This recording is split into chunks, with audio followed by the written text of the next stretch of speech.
Bon, on va attendre le commissaire. Comment ça va vous autrement? Comment se passe votre journée? Et le camper?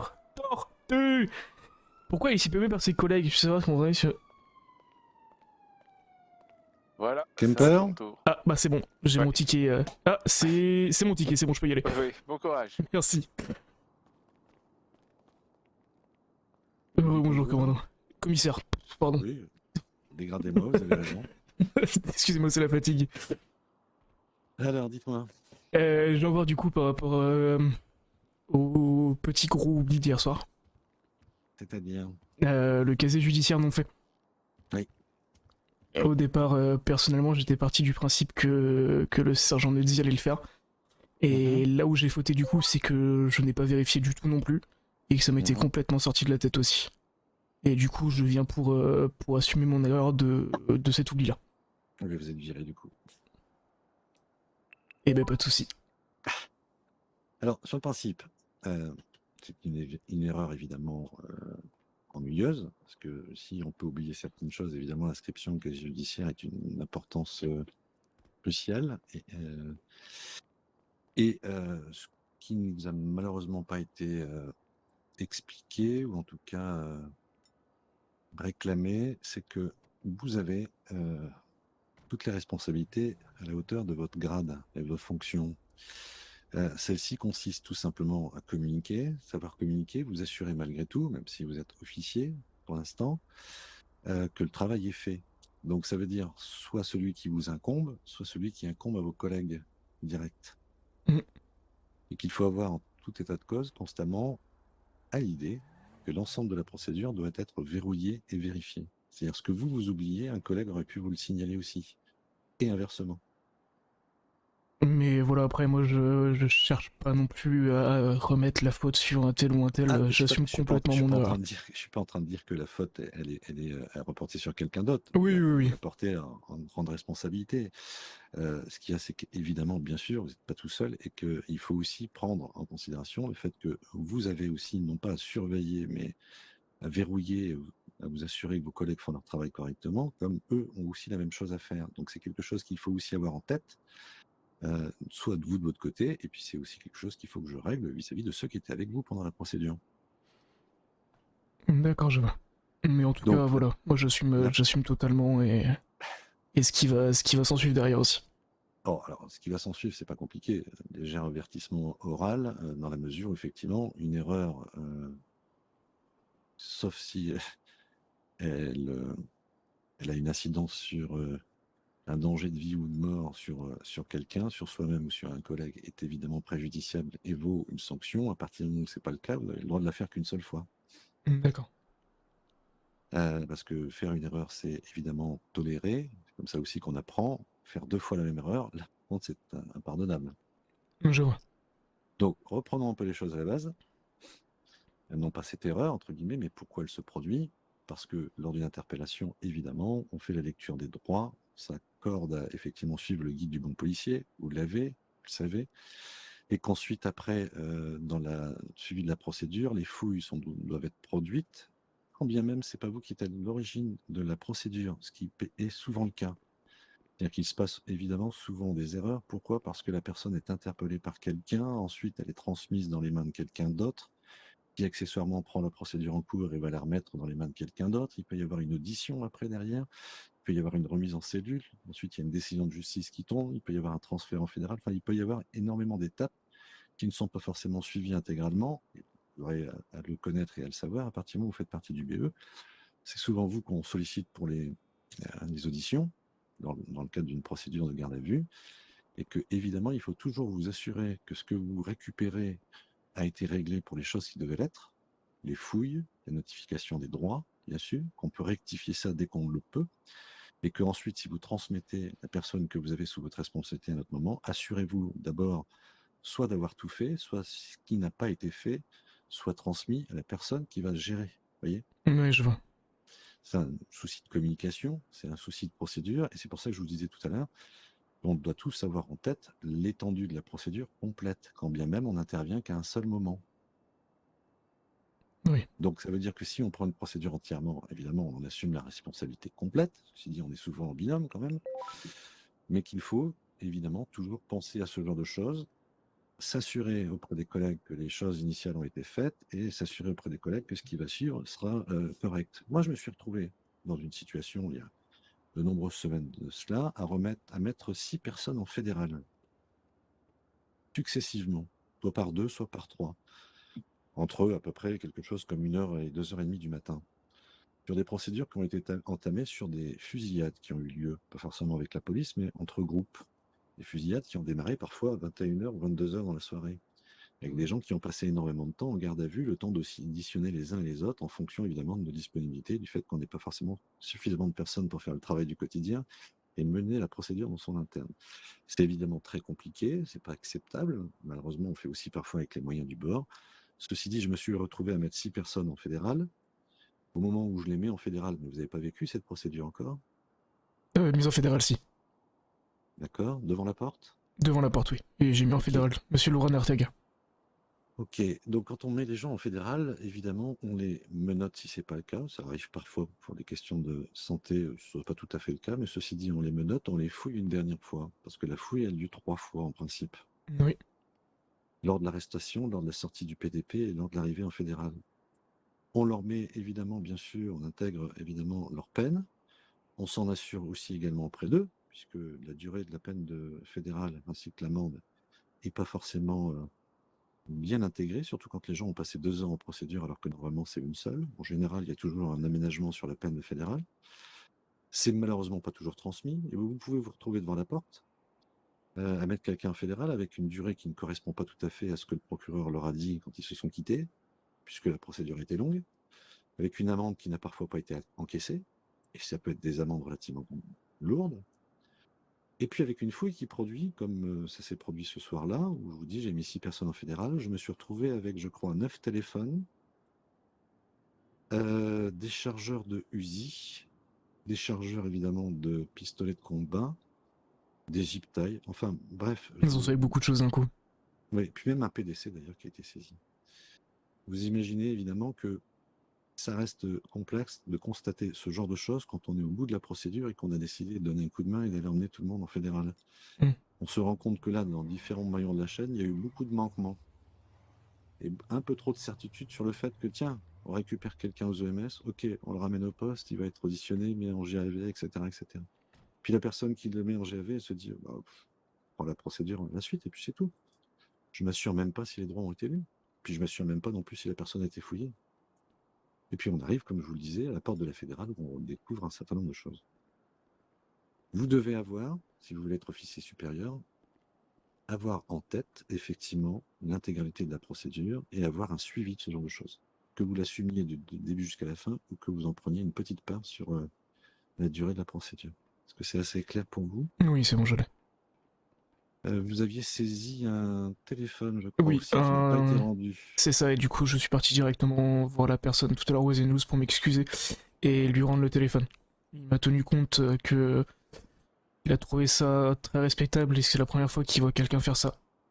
Donc, entre guillemets, il en portera pas jugement et ne s'en plaindra pas non plus. Mais voilà, je suis parti voir directement la personne pour m'excuser vis-à-vis de ça. Ok. Parce qu'il a moins de choses de toute façon. Exactement. Sur le principe, j'avais autre chose à vous dire. Donc évidemment, veillez à ce que ça ne se reproduise pas. Soyez précautionneux sur l'intégralité de la procédure.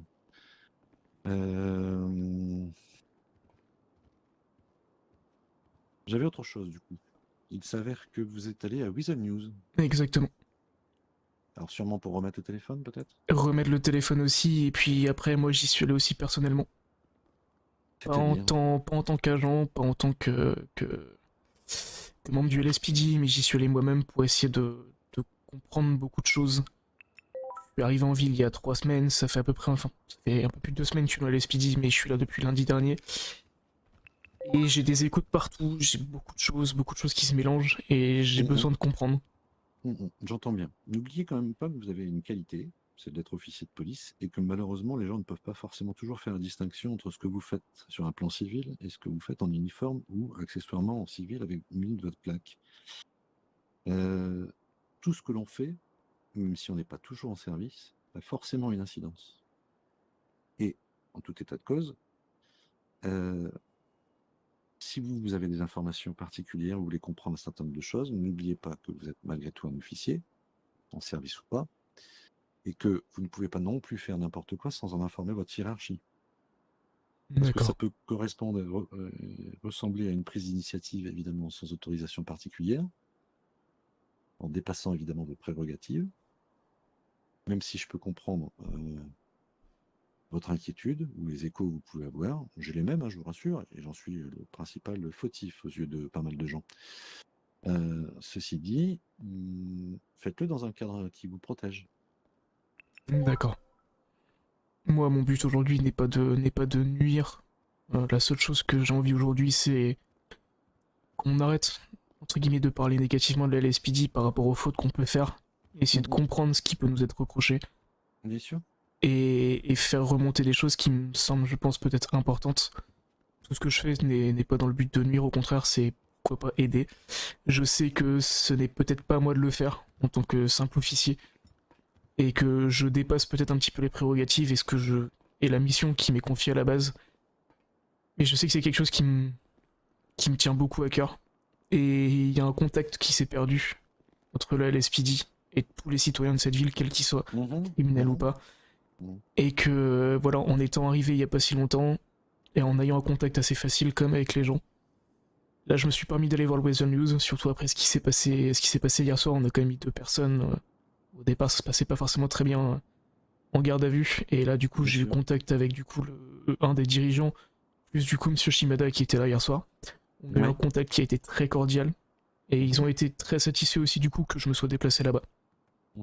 Même si moi je savais que ça allait, je dirais pas me retomber dessus, mais que c'était peut-être pas non plus dans ce que je devais faire.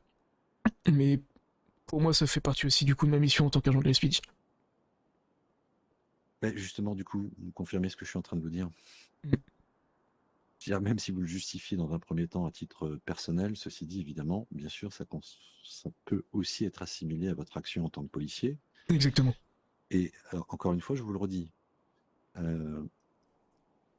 ça peut se retourner contre vous et du coup, ça peut vous être reproché. Donc, faites les choses dans un cadre précis, quand bien même votre initiative peut être acceptable et entendable. Moi, ça ne me pose pas de difficulté majeure. Sauf qu'évidemment, si vous ne prévenez personne, ça pourrait être une difficulté. Et ça pourrait être accessoirement une difficulté pour vous. Pour moi, ça importe peu.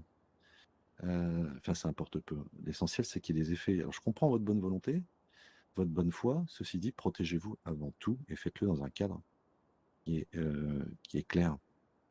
Ça évitera évidemment des malentendus et à un moment donné, bonne foi ou pas, les prises d'initiative vous seront reprochées, que ce soit par moi ou par quelqu'un d'autre. Oui, je vois. Pour le coup, est-ce que vous avez négocié, comme je l'ai entendu, ou discuté d'une rencontre? J'ai discuté d'une rencontre du coup ce soir au niveau du Weasel News avec directement tous les journalistes.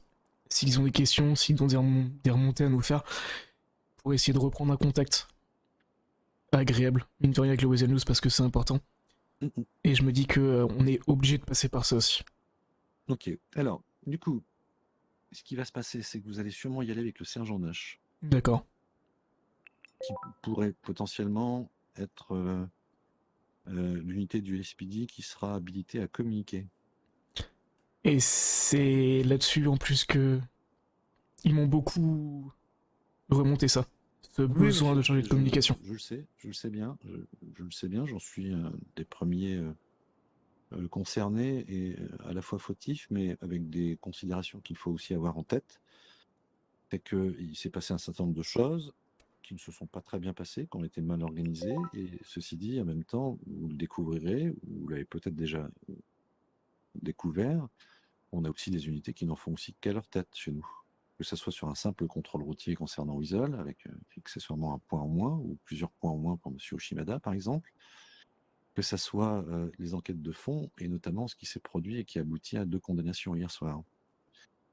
Quand, et c'est pas pour me défausser ni quoi que ce soit, mais quand malheureusement on a le désir, nous, de communiquer, mais qu'on est aussi entravé par tout simplement le code pénal qui ne nous permet pas forcément de communiquer n'importe comment sur des affaires qu'elles soient en cours ou pas d'ailleurs. C'est-à-dire qu'officiellement, on ne peut pas évoquer des condamnations, par exemple. Il y a des choses qu'on ne Oui, peut pas faire. Ça va changer, ça devrait changer. Le code gouvernement y pense depuis longtemps, mais il n'y a toujours aucun écrit là-dessus. Et ça se complique encore plus quand vous avez besoin ou volonté de communiquer, de faire comprendre un peu ce que fait le SPD, les difficultés que le SPD rencontre, et qu'en même temps, vous vous retrouvez avec un interlocuteur qui est lui-même concerné, un interlocuteur unique d'ailleurs, qui est lui-même concerné par une affaire de fond. Ça complexifie un peu tout ça. oui, je vois. Donc, de mon côté, moi je regrette évidemment que les échanges avec le rédacteur en chef, qui est M. O'Neill, que j'ai eu au téléphone ce samedi, que j'ai vu en ville dans la nuit de mardi à mercredi, n'ait pas abouti à ce qu'on se voit, ce qui était prévu quand même il y a 2 jours. Non, c'était hier, puisqu'ils avaient une réunion de direction, je crois.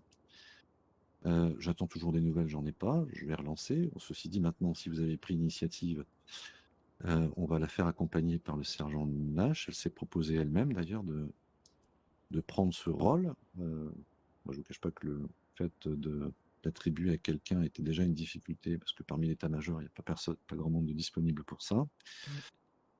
Et que si on désigne plusieurs personnes pour établir une forme de communication extérieure, vous pourriez accessoirement en faire partie. Et ce serait avec très grand plaisir. Et ce Mais qui pas me de cette façon-là. paraît, ouais, et ce qui me paraît le plus important, c'est que en étant membre aussi, enfin, en voulant devenir membre du BE, ça me permet aussi d'avoir plus facilement des sources qui sont dans différentes entreprises. Et avec un contact qui sera plus facile, on pourra peut-être aussi faire un voix sur les enquêtes plus facilement si on retrouve un lien de confiance avec tout le monde.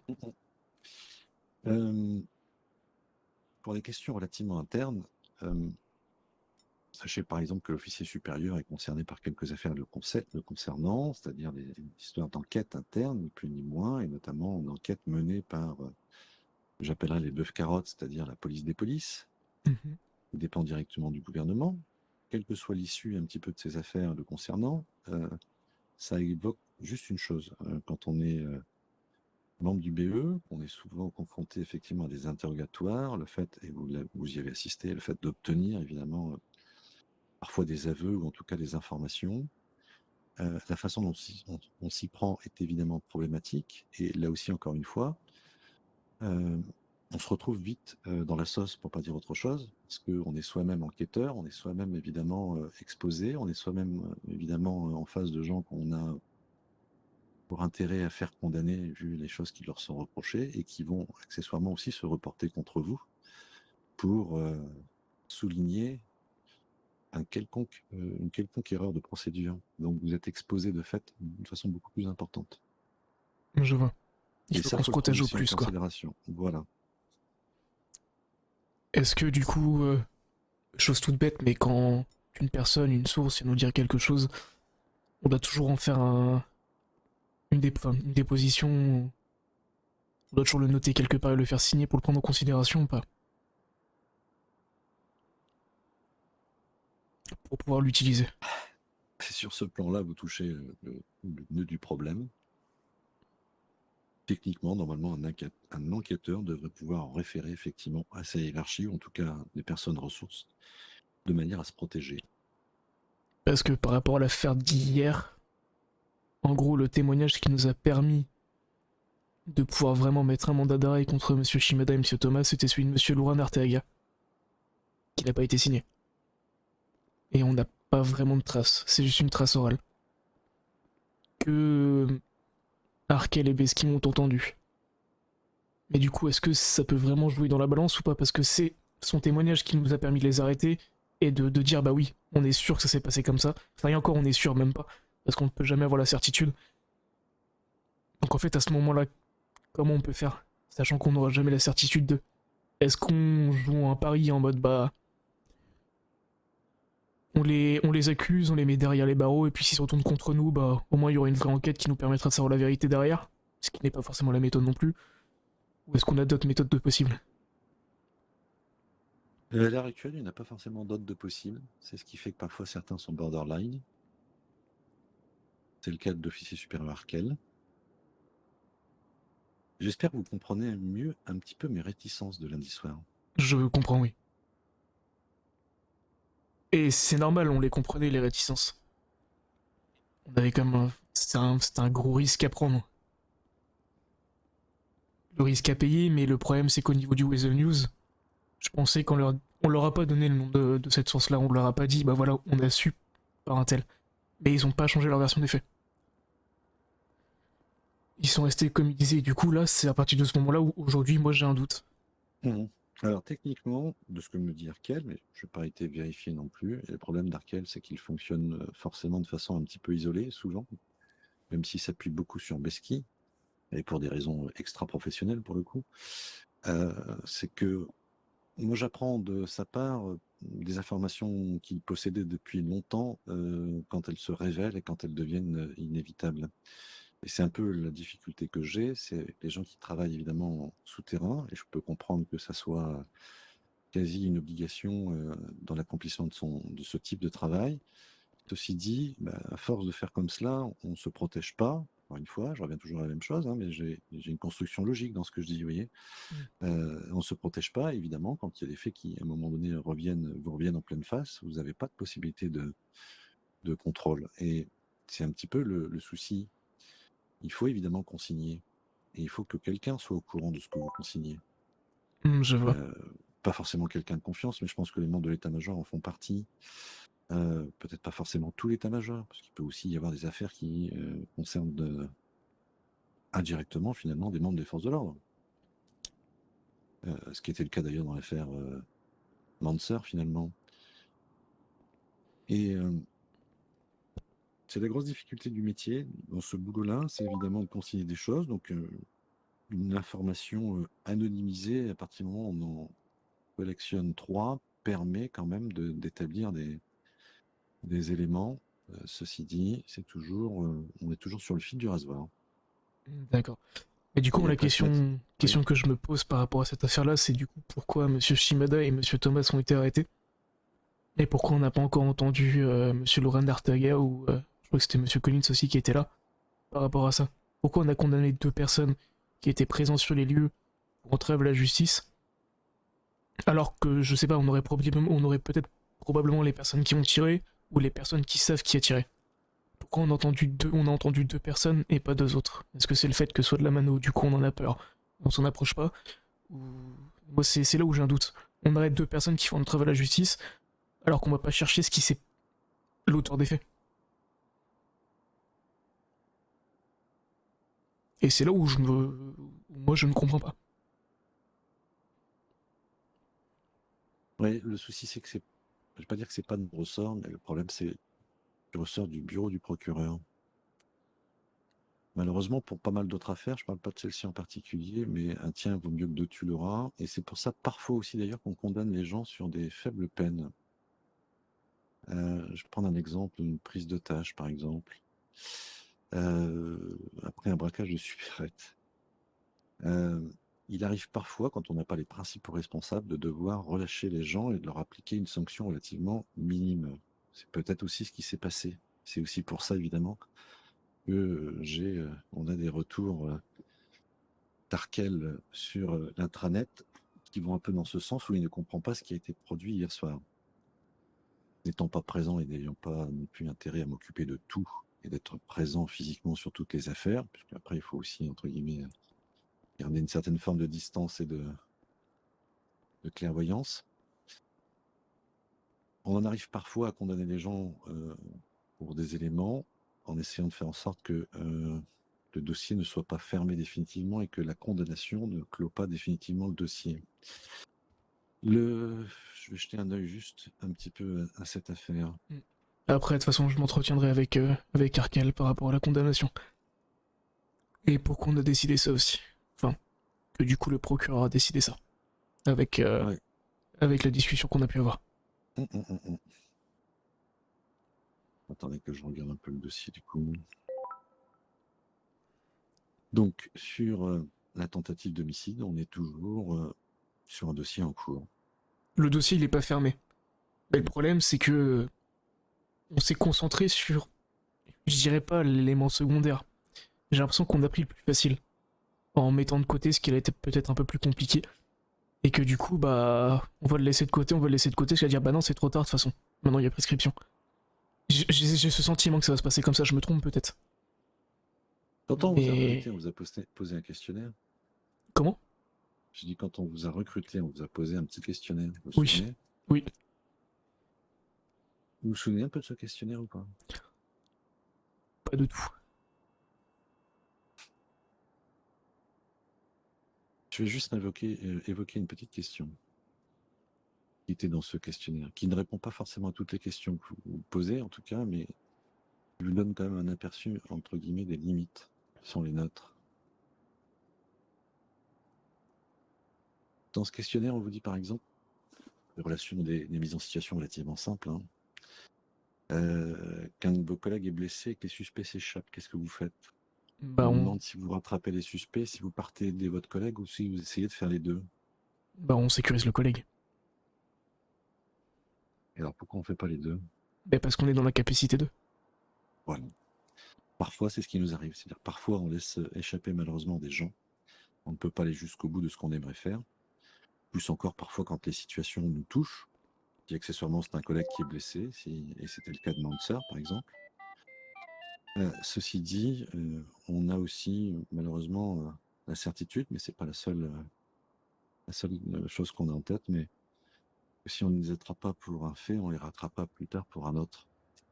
Et c'est ce qui fait que parfois on priorise un peu certaines choses. Alors pourquoi Weasel News est priorisé?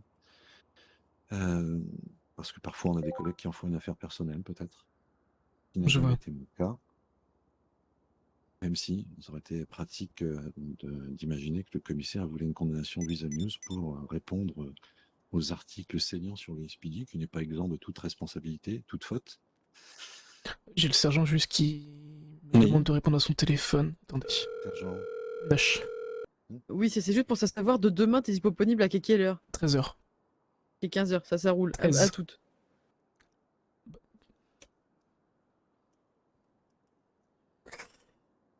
Et du coup, il y a autre chose que j'ai remarqué hier soir. Et ça, alors ça, c'est un souci qui est plus d'ordre gouvernemental. Ah, il y a des soucis au gouvernement vous Alors croyez? non, du tout. Bon, alors, Non. des soucis au niveau du gouvernement, il y en aura toujours de toute façon. Oui. Mais... Et même moi, je l'ai remarqué en fait moi-même, et ça m'a beaucoup travaillé. Quand on interroge les suspects, Ouais. on leur fait leur audition, entre guillemets, avant que les arrête. Mhm. On leur laisse pas le choix de leur défendre. En fait, ils vont se défendre, et quoi qu'ils peuvent nous dire, on va quand même les arrêter. J'ai l'impression qu'il n'y a pas de côté équitable des deux parties. Ah, s'il n'y en a pas, ça veut dire que le boulot est mal fait. Ouais. On est dans un état un peu particulier où effectivement les gens n'ont pas la possibilité de faire appel à un soutien juridique, quel qu'il soit.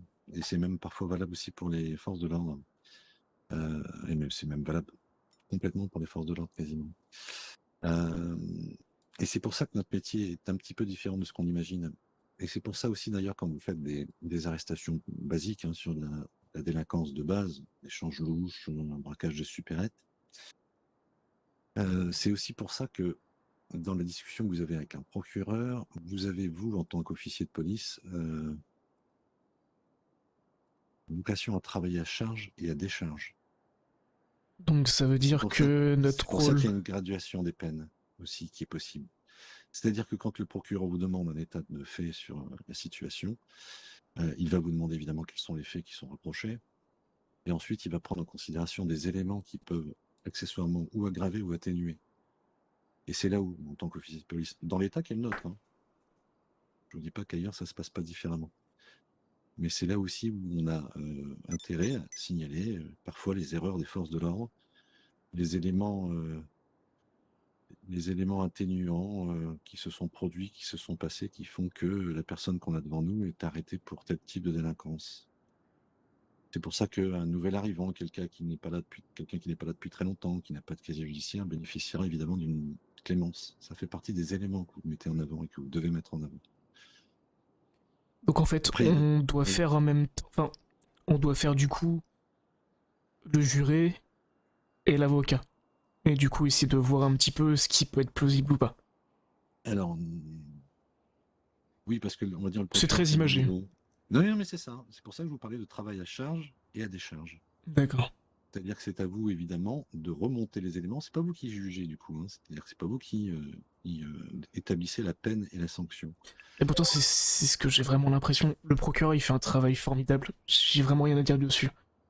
Et du coup, j'ai vraiment l'impression que c'est nous, en fait. Et qu'en fonction des personnes qu'on peut avoir devant, on sera jamais impartial.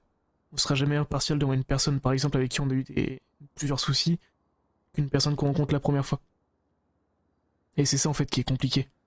Mais oui, c'est compliqué. On ne vous a pas dit que vous ferez un métier facile. Bien sûr que c'est compliqué. Et puis ça conditionne pas mal de choses, d'ailleurs. On est souvent amené à régler des difficultés de compréhension, des comportements qui ont, et vous le savez, vous les avez constatés vous-même ces derniers jours, Mm. qui ont mal évolué. Et c'est pour ça aussi qu'on vous disait parfois qu'il faut savoir aussi répondre avec fermeté. Parce que sur le principe, on ne peut pas se laisser insulter, combien même la personne a peut-être des raisons, allez, on va dire quasiment objectives de pouvoir manifester son mécontentement. Parce que les forces de l'ordre ne sont pas exemptes de toute erreur et ils sont produits souvent. Vous êtes bien placé pour le savoir maintenant. Oui. Évidemment, ça fait partie aussi de la façon dont le SPD doit être apprécié. Alors, il ne l'est pas parfois aussi pour des raisons qui ne le concernent pas, par la fermeté d'un procureur qui a tendance à prononcer des peines systématiquement lourdes. Et puis après, parfois, quand on est... Parce que ça nous arrive aussi, nous, membres d'état-major, être obligés de remplacer les procureurs si on n'est pas. On fait preuve aussi de mansuétude et puis on essaie aussi d'arranger un peu les heures qui se sont produites sur le terrain. Comme le fait de produire un tir accidentel d'un 9 mm qui, heureusement, n'a pas atteint dangereusement l'intégrité physique de la personne. Et d'en tenir compte, évidemment, dans les recommandations qu'on fait quand on parle au procureur et quand on lui dit, voilà, il y a tel ou tel fait, mais ceci dit, il faut quand même porter à votre connaissance le fait que ça s'est passé comme ci, comme ça, et que de ce côté-ci, on a peut-être des collègues qui ont fait une connerie, qui ont fait de la merde, ça a produit une surenchère, et puis on se retrouve dans une situation qui est très plus complexe à gérer, avec des faits qui sont nombreux à relater. Ceci dit, on peut peut-être faire l'impasse sur certains éléments. Une agression à main armée peut se transformer en autre chose, et on peut atténuer les choses, et avec l'aide du procureur, faire diminuer certains délits.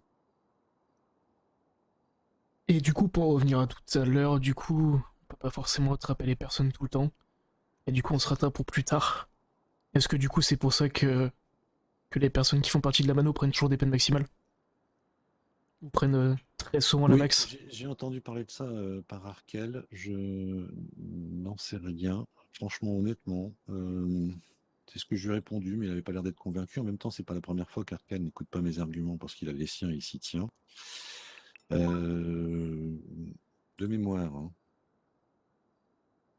De mémoire, ce que je lui ai dit, c'est que si je regarde l'ensemble des arrestations qui peuvent être produites quotidiennement, on arrête finalement, au bout du compte, très peu souvent la mano. Et à l'inverse, par contre, les échanges qu'on peut avoir avec eux sont souvent beaucoup plus rudes qu'avec la plupart des criminels. Prends des exemples précis, puisqu'ils ont une activité plutôt dans le trafic d'armes, les caisses qu'ils récupèrent, et ça c'est un problème aussi pénal. Et je vais vous l'expliquer juste après. On va essayer d'en tenir là parce que je ne vais pas vous garder toute l'après-midi avec moi. D'abord, vous allez vous fatiguer déjà. Non, ça va, j'apprends beaucoup de choses et Mais c'est le plus le important. fait qu'effectivement on récupère évidemment des caisses, ou en tout cas on les interpelle, ou en tout cas on tente de les interpeller quand on récupère des caisses, se finit souvent assez mal par des pits de véhicules à minima. C'était le cas encore, je crois, cet après-midi avec une révolteur, je crois, qui est venue J'ai cru voir se ça mêler, passer voilà, aussi. se mêler évidemment avec la tentative d'interception d'un vagrant. Que malheureusement, ça aboutit aussi parfois à l'usage d'armes. Et je ne vous cache pas que 99 fois sur 100, peut-être même plus que ça du coup, ce sont les forces de l'ordre qui essuient les tirs en premier. Sauf à utiliser une arme pour neutraliser les pneus, mais ça c'est encore autre chose. Faire un pit sur un vagrant, c'est quand même assez dangereux. Donc il y a forcément des erreurs qui sont commises, encore une fois, mais ceci dit, évidemment, le niveau d'intervention qu'on a avec la mano est parfois beaucoup plus élevé qu'avec d'autres. Et c'est ce qui entraîne aussi, évidemment, des condamnations relativement lourdes. Peu courantes, parce que quelque part, si on regarde un petit peu les événements, mais vous n'étiez pas au SPT à ce moment-là, ils se sont passés ces 3 dernières semaines. On a une convocation contestée par la mano de M. Pablo Luján Arteaga, convocation qui a été émise par le sergent Besky, qui a démarré là-dessus sur une attitude de la mano par un refus, une discussion entre M. Collins et le commandant Osbourne à l'époque, ou lieutenant d'ailleurs même, je crois, qui a abouti aussi encore à une impasse. J'ai eu ensuite M. Collins au téléphone. Il n'a pas forcément bien fait évoluer les choses du coup, puisqu'on en est resté au même point, et la conversation s'est terminée en disant « Si vous voulez Pablo, vous viendrez le chercher en 50-18 ». C'est pas la meilleure chose à faire non plus. Non, ceci dit, donc on n'y est pas forcément allé, vous voyez, dans l'instant en tout cas. Non, après, ça reste une possibilité qu'il faut savoir évoquer et sur laquelle il faut travailler. Ceci dit, moins d'une demi-heure après, on a une unité de police, enfin en tout cas 2 unités de police dans un véhicule qui se font braquer, qui se font voler leur véhicule. Ça aboutit évidemment à ce que l'ensemble des unités soient à la recherche de ce véhicule et arrive dans un traquenard du côté au nord du parcours de golf, là, qui aboutit évidemment à une fusillade sur lequel, je crois, de mémoire, hormis 2 personnes dans Hector, 10 personnes étaient engagées parmi le SPD et 10 personnes étaient engagées du côté de la mano. Mais moi, cette fusillade, j'ai tellement entendu de choses par rapport à ça que je ne sais même plus quoi croire. J'espère au moins que vous pouvez croire votre commissaire, j'ose espérer Oui, quand même. oui, mais en fait, moi, dans le sens de cette fusillade, j'entends beaucoup parler comme quoi il n'y a aucun coup de feu qui a été tiré et que c'est du coup nous qui avons tiré en premier. Et de l'autre côté, il y a eu on nous a expliqué qu'il y a eu des tirs d'AK. Le problème, c'est que j'ai lu les dépositions. J'ai lu tout ce qui a été les rapports. Et dans aucun rapport, il y a eu usage d'armes à feu de l'autre côté. Et moi, c'est ça en fait que je comprends pas. Comment la fusillade a commencé, sachant que d'un côté, on a 1 ou 2 personnes qui nous disent qu'il y a eu des coups de feu, et de l'autre, il y en a beaucoup qui nous disent l'inverse. Et c'est là en fait où on arrive au cœur du problème. Quoi croire? Ah, alors faudrait peut-être en parler au capitaine Billups, du coup. Que lui aura peut-être une version un peu plus précise des choses, vu qu'il y a perdu quand même pas mal de choses. D'accord. Ou à moins considérer que ce soit les officiers du SPD qui lui tiraient dessus. Mais ceci dit, on était bien évidemment sous le coup de 2 feux dans 2 directions différentes. D'accord. Et dans les... Alors, je n'ai pas lu tous les rapports, du coup. Dans les rapports, vous ne voyez pas l'utilisation d'armes? Bah du coup, en fait, que nous, on a répondu on a dû répondre à la hauteur de ce qu'on recevait. Enfin, je dis nous, j'étais pas encore présent à ce moment-là, mais... bien sûr. Et du coup, en fait, j'essaie de comprendre, parce que ça a l'air d'être très particulier aussi de ce côté-là, parce que moi, depuis le départ, en fait, sur cette île, j'entends parler que de 2 choses. Les forces de l'ordre, et bien plus la LSPD, et la mano. Je suis en train de me poser des questions, et moi, ce qui me fait peur, c'est la suite des choses, du coup. À force peut-être de trop se concentrer sur un groupe, et pour beaucoup d'avoir envie de tous les mettre derrière les barreaux, on en oublie les autres, qui font actuellement peut-être que des supérettes, ou que de la vente, ou je ne sais pas ce qu'ils peuvent faire, et qu'on se retrouve à terme avec 3, 4, 5, 6, 10 groupes du même ampleur, et que là, la ville, bah, on puisse plus rien faire.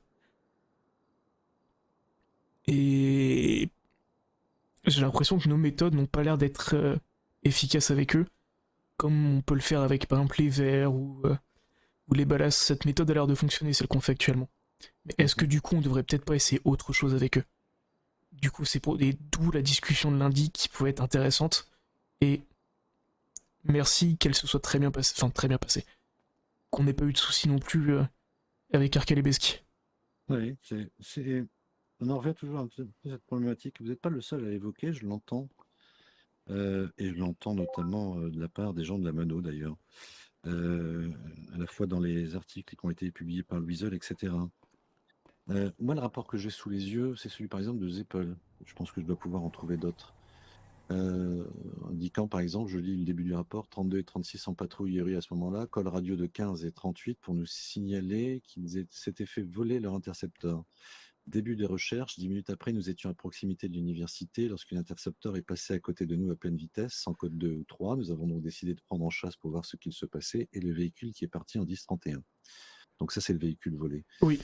Nous avons ensuite essuyé quelques tirs provenant d'un véhicule sportif bleu que nous avons pu semer quelques secondes plus tard. Ensuite, on entend des coups de feu au niveau du golf. À notre arrivée, nous voyons une ligne et les Speedy en face d'une ligne d'autres individus.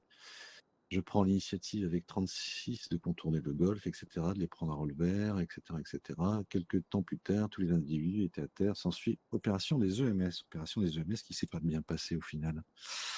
Ça, c'est le premier rapport que je lis, si je veux. Ah bah j'ai peut-être dû me tromper alors. Non, mais je sais pas, on va pas tous les reprendre, ceci dit. Ouais. Il y en a peut-être d'autres un peu plus intéressants. Est-ce qu'on est sur... Ici. C'est celui de... ceux qui se sont fait voler le véhicule, du coup. Alors, nous sommes au croisement Alta Street, etc., car une course-poursuite devant nous. C'est alors qu'un vagrant noir s'arrête derrière un véhicule. Je demande alors au conducteur d'allumer ses phares pour sa sécurité. Ce dernier se place à côté de nous, côté passager. Je n'entends pas ce que les deux personnes à l'intérieur, etc., ont dit, mais le sergent a rétorqué, nous le voyons pas cassé. Le conducteur du vagrant descend alors de son véhicule avec un casque. Il nous dit, alors en pointant avec son doigt, que c'est notre phare droit qui est cassé. C'est alors que le passager sort du vagrant, casqué aussi, avec un AK-47 dans le dos, n'avons pas le temps de faire quoi que ce soit, que la personne devant notre véhicule sort un Uzi et nous vise en nous demandant de sortir du véhicule sans faire de code ou de sortir nos téléphones. Il nous demande ensuite de partir, ensuite de courir vers le Belize, etc., etc. Ça, c'est le début du rapport. Oui, le début du rapport, ouais, ça je sais où ils ont menacé.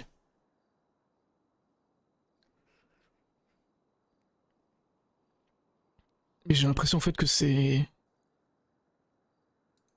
J'ai l'impression en fait que c'est nos méthodes qui malheureusement ne fonctionnent pas avec eux. Et du coup, du fait qu'on ait eu un premier contact avec Monsieur Laurent Arteaga, c'est peut-être qu'on pourra simplifier les choses après. Et qu'on puisse aussi se servir de ça pour nous, pour essayer de faire quelque chose, parce qu'avec eux ça a l'air d'être très compliqué, ce que j'ai l'air de croire, et qu'à part s'ils décident d'aller eux-mêmes en fédéral ou eux-mêmes en garde à vue, c'est pas possible, qu'on puisse peut-être essayer d'apaiser un peu les tensions, quoi. Et de le faire en sécurisant tout le monde. En fait, je me rends compte que avec eux, à part c'est compliqué et on peut rien faire, j'ai l'impression qu'on peut rien faire d'autre.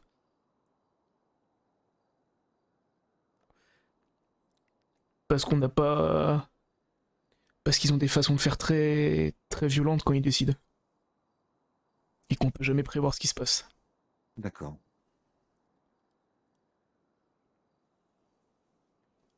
Mais que du coup, si on peut essayer de prendre cette petite piste je sais même pas comment je vais pouvoir qualifier ça de ce qui s'est passé lundi. Ouais. Et qu'on puisse en découler sur des situations peut-être un peu plus saines et plus calmes dans la discussion. On peut pas laisser faire ce qu'ils font, parce que c'est... On peut pas. Vous me dites qu'ils font du trafic d'armes. Je sais pas à quelle échelle, je sais pas à quelle ampleur. Mais déjà, trafic d'armes tout court, c'est quelque chose de pas normal. Mais le problème, c'est qu'on peut pas faire ce qu'on veut avec eux non plus, parce qu'ils ont pris l'ascendant sur nous. L'ascendant qui est... Je dirais pas que les Verts sont en train de prendre, mais ça a l'air d'être un peu compliqué. Mais que par exemple les Ballas ou les groupes du même style n'ont pas. Les Ballas, les Vagos, les Étas. Et le jour où ils vont réussir eux aussi à prendre l'ascendant sur nous, là on se retrouve face à un vrai problème où on se retrouve avec trop de groupes en ville qui nous dépassent. Et ça va être impossible de remonter la pente. Je comprends ce que vous dites. Je comprends. Je vais vous donner un autre cas de figure, du coup. Un individu, J'ai pissé, putain, j'en peux plus. après une course-poursuite en moto, qui finit par se retrouver nez à nez avec l'URI et malheureusement qui fait une chute. Il l'amène à être inconscient. On appelle les médecins, évidemment. Donc, il y a potentiellement une erreur. Je dis bien potentiellement, j'étais pas sur les lieux, mais manifestement, le conducteur de l'URI me dit d'abord, il sortait des canaux, je peux vous raconter toute la scène, sortait des canaux, il fait demi-tour et il se retrouve nez à nez avec la moto qu'il peut pas éviter. Évidemment, encore une fois, une question de point de vue assez différent entre le conducteur de l'URI et la personne qui est finalement réanimée par les EMS. Il part évidemment, bien sûr, tout de suite verbalement en guerre, en nous disant que on a essayé de le tuer, c'est une tentative d'assassinat, etc., etc. Il s'énerve, il finit par frapper un agent. On lui demande de se calmer, il ne veut toujours pas se calmer, il finit par prendre un coup de taser, vous savez de quoi je parle. Et puis pour finir par sortir une machette. Du coup, évidemment, bien sûr, il est matraqué instantanément et comme le malheureux venait à peine de se faire réanimer par les médecins, il est retombé évidemment inconscient aussitôt. Il a ensuite, évidemment, là pour le coup, plus facilement coopéré, déposé son arme tranquillement dans la voiture, est parti aux EMS et la procédure a pu suivre. Il avait eu le temps de faire des calls radio, bien évidemment, avant.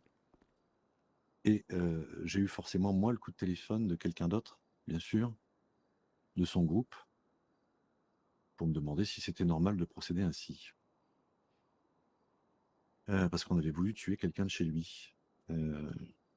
À ceci, que je lui explique un petit peu la façon dont ça s'est passé, il peut y avoir une responsabilité partagée, puisque c'est souvent le cas d'ailleurs.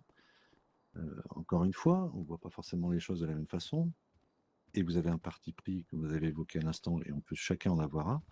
En même temps, quand on explique après les faits, on peut comprendre qu'il n'y a pas forcément nature à en venir là où on en était, et qu'ensuite il y a eu des réponses successives qui ont été apportées et qui, même si on le regrette, étaient destinées tout simplement à revenir à une situation calme et apaisée, même si ça en est passé par, évidemment, un geste peut-être pas agréable, mais qu'il faut être capable de savoir produire.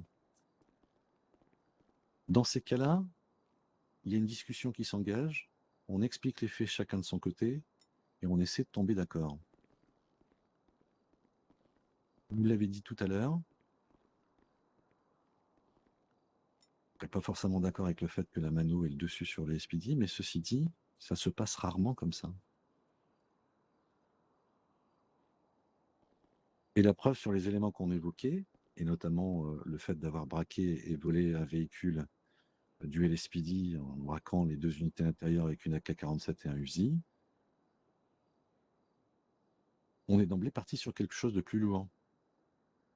Et je vous fais grâce de tous les cas de figure où quand on était sur des individus potentiellement de la mano qui ramassaient des caisses d'armes, ou évidemment parce qu'on était à leur poursuite, des unités ont été d'emblée rafalées. Donc moi je veux bien après qu'on accuse le SPD de peut-être manquer peut-être de dialogue, et a priori j'en serais le principal fautif si j'en crois bien les déclarations de Pablo qui m'ont été rapportées par Besky partiellement. Ça, après, je suis arrivé il n'y a pas si longtemps, donc je pourrais pas savoir. Mais oui, non, mais c'est juste un petit peu facile, juste d'aller reprocher au SPD alors, des erreurs soient commises, encore une fois, je le dis, je le redis, et j'ai l'impression d'insister beaucoup là-dessus, mais qu'elles doivent être éventuellement sanctionnées, que si les officiers de police les commettent trop régulièrement, sûrement écarter les forces de l'ordre, ça c'est une obligation. Mais, encore une fois, ça ne se règle pas aussi facilement que ça avec la mano qu'avec d'autres. Parce qu'on n'a pas encore la bonne méthode. Pour l'instant. Et qui, pourquoi pas, pourrait venir à partir de lundi. Enfin, alors, c'est grâce quoi à la bonne lundi. méthode ? Bah, je pense qu'on en apprendra plus. Parce que la bonne méthode, on l'a pas encore. Et c'est eux qui vont nous la dire. Du coup, je comprends pas. Bah, lundi, avec la discussion qu'ont pu avoir Oui, Pablo, Besky et Arkel.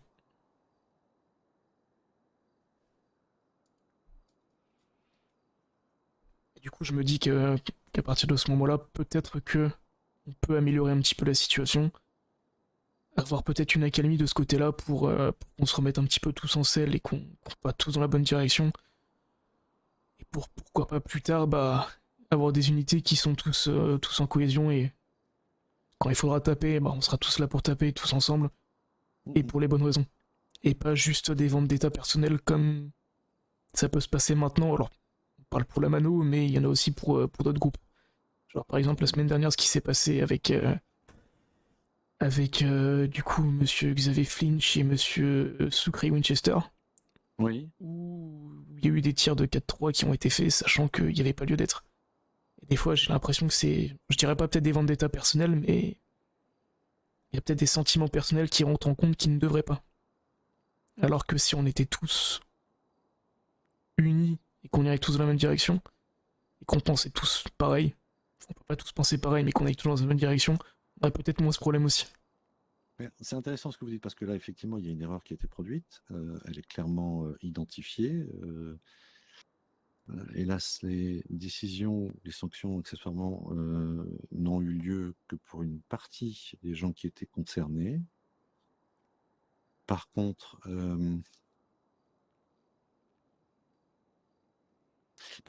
moi j'ai une idée en tête, particulièrement, mais je serais assez curieux que vous disiez, du coup, comment procéder, comment faire évoluer les choses. Parce que là, je serais assez curieux de savoir un peu comment vous imaginez, évidemment, même si vous êtes récent aussi au Lespidi, comment on devrait changer de procédure ou faire autrement. Ça, je serais curieux de l'entendre.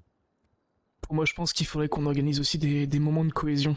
Alors, je sais que c'est impossible d'avoir tout le monde en même temps, mais peut-être par petits groupes, au moins qu'on fasse des activités tous ensemble pour renouer un petit peu les liens entre tout le monde.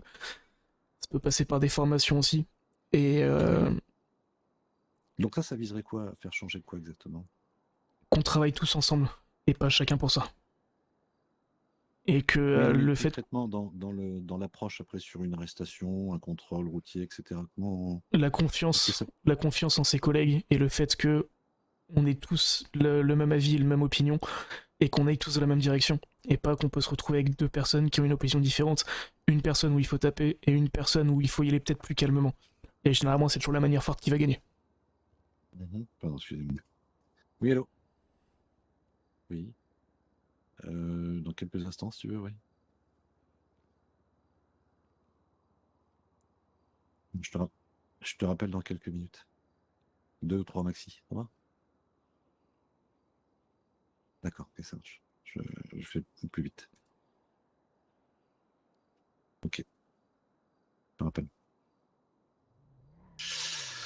Ouais. Bah écoutez, ça me donne pas forcément de réponse concrète, mais ceci dit, non, c'est sûr. Dire, ouais. Après aussi, depuis que je suis arrivé, on n'a pas fait de réunion non plus entre nous tous sur ce qu'on a fait et là on veut aller aussi.